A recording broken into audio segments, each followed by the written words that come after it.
என்னோட சப்ஸ்கிரைபர் ஒருத்தவங்க பார்த்தீங்கன்னா, எனக்கு தனியா மெசேஜ் பண்ணி என்கிட்ட ஒரே ஒரு ரிக்வெஸ்ட் கேட்டிருந்தாங்க. அவங்களுக்கு வந்து ப்ரௌனி செய்யணும்னு ஆசையாமா. வீட்ல இருக்க எல்லாத்துக்கும் ரொம்ப பிடிக்குமாமா. பட் காசு இல்ல வாங்குறக்கு.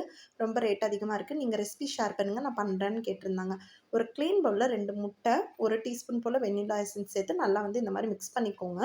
3/4 கப் போல white sugar and brown sugar 2மே வந்து பவுடர் பண்ணி சேர்த்துட்டு நல்லா மிக்ஸ் பண்ணிக்கோங்க. ஓவர் பீட் பண்ண வேண்டாம்.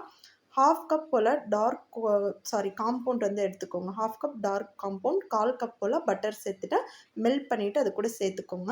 இன்னொன்னு 1/2 கப் போல மைதா, 3 டேபிள் ஸ்பூன் அளவு கோகோ பவுடர். மெஷரிங் பார்த்தீங்கன்னா, 1/2 கேஜிக்கு நான் சொல்லிட்டு இருக்கேங்க. நான் பண்றது வந்து பேட்டர் வந்து 1 கேஜிக்கு. இது கொஞ்சம் எனக்கு அர்ஜென்ட்னால என்னால 1/2 கேஜி, 1/2 கேஜி தனியாலாம் சொல்ல முடியல. அதனால தான் மெஷரிங் சொல்றேன். கரெக்ட்டா பெர்ஃபெக்ட்டா பண்ணிக்கோங்க. இதுக்கு அப்புறம் பார்த்தீங்கன்னா, நல்லா மிக்ஸ் பண்ணிக்கோங்க. மிக்ஸ் பண்ணதுக்கு அப்புறமா 8 இன்ச் டின்ல வந்து சேர்த்துக்கோங்க. பட்டர் பேப்பர் போட்டுட்டு 8 இன்ச் டின்ல போட்டுட்டு, உங்களுக்கு டாப்பிக் ஏதாச்சும் குடுக்கணும்னா மேல வந்து ஆட் பண்ணிக்கோங்க. நான் சாக்கோ சிப் குடுத்துருக்கேன். அதுக்கப்புறம் பார்த்தீங்கன்னா, ஒரு 15 மினிட்ஸ் போல 180 டிகிரி செல்சியஸ்ல ப்ரீ ஹீட் பண்ண ஓடிஜில 10 மினிட்ஸ் டூ 15 மினிட்ஸ் வேக வச்சீங்கன்னா கரெக்ட்டா இருக்கும். எனக்கு 15 மினிட்ஸ் போல ஆச்சு.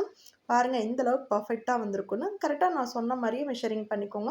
நீங்களும் ஆர்டர் பிளேஸ் பண்ணணும் அப்படின்னா, மேல இருக்க வாட்ஸ்அப் நம்பருக்கு கான்டாக்ட் பண்ணி டீட்டெயில்ஸ கேட்டுக்கோங்க.